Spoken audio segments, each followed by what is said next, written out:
यारवा के ना के कटतई होली माल ससुराल गेलई रे यारवा के ना के कटतई होली माल ससुराल गेलई रे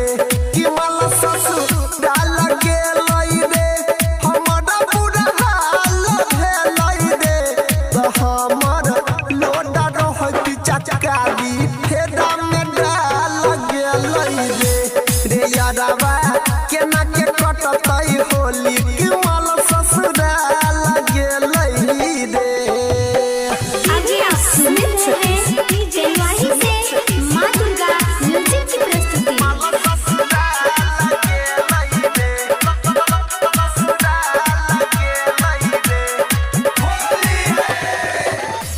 तो सोचने रहिए अबदी होली माल के रंग देबई चोली पकड़ के रंग देबई चोली तो सोचने रहिए अबदी होली माल के रंग देबई चोली पकड़ के रंग देबई चोली तकलिए कितना जिद ता हमर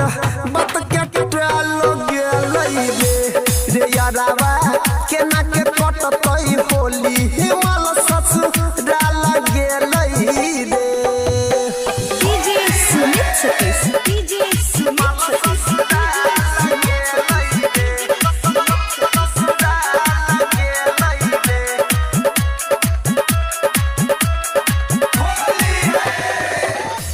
तो हमारा होनो नहीं उहु कैलकै अनिल यादव से रंग डलवेलकै अनिल परवीन से रंग डलवेलकै तो हमारा